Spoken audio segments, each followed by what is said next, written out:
तीन तिगाड़ा काम बिगाड़ा। तीन बहुओं के रवैये से सासू माँ बहुत परेशान थी। दरअसल बात ये थी कि तीनों बहुओं में किसी बात को लेकर अनबन हो गई थी। तब से ही तीनों एक दूसरे से मुंह फुलाए रहती थी। ना कोई सीधे मुंह किसी से बात करती, ना किसी का कहना मानती। पड़ोसी भी इस बात को जानते थे और जाने कैसे कैसे बातें भी करते। इसीलिए सासू माँ ने तीनों बहुओं को तुरंत अपने कमरे में बुलाया। मैं कई दिनों से देख रही हूँ, तुम तीनों अलग अलग सारे काम कर रही हो। ये सब नहीं चलेगा, तीनों को मिलकर ही काम करना पड़ेगा। सास की बात सुनकर एकदम से बड़ी बहू बोल उठती है। नहीं मम्मी जी, मैं इन दोनों के साथ कुछ नहीं कर सकती। मैं इस घर की बड़ी बहू हूँ, फिर भी ये मेरा कहना बिल्कुल भी नहीं मानती। अरे जेठानी जी, जानबूझकर मुझे डबल काम करवाती है आप, और छोटी मुझसे टेढ़े मुंह ही बात करती है। इन दोनों के बीच हमेशा सैंडविच बन जाती है मेरी, और मैं हमेशा आलू की तरह बीच में मसली जाती हूँ। मम्मी जी, इन दोनों को लगता है कि मैं छोटी हूँ तो इनके पैरों तले दब जाऊंगी, लेकिन नहीं, मेरा भी उतना ही अधिकार है जितना इन दोनों का है। बड़ी आई दोनों मेरी चुगली करने के लिए, मुझे क्या कम समझ रखा है। तीनों बहू एक दूसरे से बहस करने लगती है और सास दोबारा ये देखकर टेंशन में आ जाती है और सबसे कहती है, चुप हो जाओ, अब से तुम तीनों सारे काम एक साथ करोगी, आंख बंद करके एक दूसरे की बात सुनोगी। तुम तीनों इस बात को गांठ बांध लो, वरना अगली छुट्टियों में तुम्हारा अपना मायके जाना कैंसिल। सास की बातें सुनकर डर के मारे तीनों हामी भर देती हैं। जी मम्मी जी, मैं समझ गई।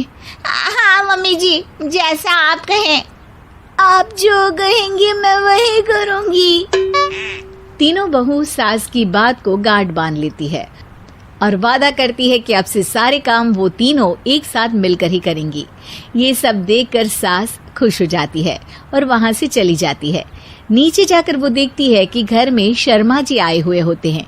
सास जोर से आवाज लगाकर कहती है, अरे बहू, जरा चाय बनाकर तो लाना, शर्मा जी आए हैं। सास की बात सुनकर तीनों बहू तुरंत किचन की ओर भागती है और चाय बनाना शुरू कर देती है। मुझे तो एकदम मसाले वाली कड़क चाय पसंद है, तो हम शर्मा जी के लिए मसाले वाली चाय ही बनाएंगे। अरे नहीं दीदी, गर्मी के मौसम में मसाला चाय कौन पीता है? मैं तो शर्मा जी के लिए इलायची वाली चाय ही बनाऊंगी। ये कैसी बात कर रही हैं आप दोनों? मेरी मम्मी ने सिखाया है कि मेहमान को ज्यादा दूध और शक्कर वाली चाय देनी चाहिए, वरना वो घर वालों को कंजूस समझते हैं। तो मैं तो शर्मा जी को ऐसी ही चाय दूंगी। तीनों बहुएं अपने अपने तरीके से चाय में शक्कर, मसाला, पत्ती सब डाल देती है। उबलने के बाद तीनों मिलकर चाय बाहर लेकर जाती है और शर्मा जी और सासू माँ को देती हैं। चाय पीने के बाद शर्मा जी सासू माँ को देखकर शर्मा जाते हैं और शर्मिंदा महसूस करते हैं कि आखिर उन्होंने चाय पीने के लिए हामी क्यों भरी। सासू माँ भी चाय पीना शुरू करती है और कहती हैं, अरे बहू, ये कैसी चाय बनाई है? चाय है या मीठे दूध की बासुंदी? हाँ, चाय अच्छी नहीं लगी क्या? कोई बात नहीं, हम पराठा बनाकर लाते हैं। चलो चलो अंदर। हाँ चलो। हाँ, आती हूँ मैं भी। नहीं, मेरा पेट चाय ने ही चौपट कर दिया, वही काफी है। पराठे से पोपट नहीं करवाना, मैं तो चलता हूँ। शर्मा जी चुपचाप पतली गली से निकल जाते हैं। अगले दिन सास बहुओं से कहती है, अरे बहू, जाओ जाके ऊपर के गेस्ट हाउस की सफाई कर दो। कल हमारे यहाँ मेरे दूर के रिश्तेदार आने वाले हैं, तो पूरे कमरे को चमका देना, समझी? तीनों बहू सास की बात को मानकर ऊपर सफाई करने चली जाती हैं और तीनों कमरे की सफाई चालू कर देती है। बड़ी बहू मकड़ी के जाले साफ करती है, तो बीच वाली झाड़ू लगाना और छोटी वाली सर्फ डालकर जमीन धोना शुरू कर देती है। अरे दीदी, जेठानी जी, अभी मैंने पूरी फर्श धोई और आप फिर से धूल नीचे गिरा रही हैं। और मछली जेठानी जी, आप बिना झाड़ू की धूल यहाँ छटक रही हैं। अरे तीनों को साफ करना है, एक साथ सफाई करते हैं ना। अरे वही तो, हम साथ साथ हैं, घर साफ साफ है। तीनों बहू ऐसे ही काम में उलझ जाती है और 2 घंटे तक एक ही कमरे की सफाई करती रहती है। बहुत देर से अपनी बहुओं को ना देखने के कारण सास ऊपर कमरे में उन्हें देखने जाती है, लेकिन कमरे में घुसती ही वो गीली फर्श पर फिसलने के कारण नीचे गिर जाती है। ओरी मोरी मैया, हड्डी मरोड़ के रख दी।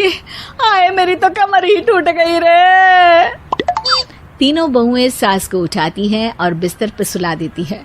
अरे मेरे हाथ पैर दर्द कर रहे हैं, दबा दो आराम मिलेगा। हाँ जी माँ जी। अरे जी माँ जी माँ जी। और तीनों बहुएं एक साथ सास के हाथ को दबाना शुरू कर देती हैं।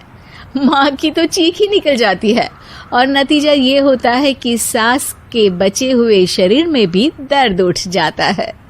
हाय राम, ये क्या कर दिया तुम तीनों ने। अरे मेरी तो किस्मत ही फूटी है कि तुम जैसी बहुएं मुझे मिली। हे भगवान, पूरे शरीर में दर्द बढ़ गया है। अब तो पता नहीं कि चल भी पाऊंगी या नहीं। माफ करो, मुझे गलती हो गई मुझसे कि तुम तीनों को एक साथ काम करने के लिए बोला।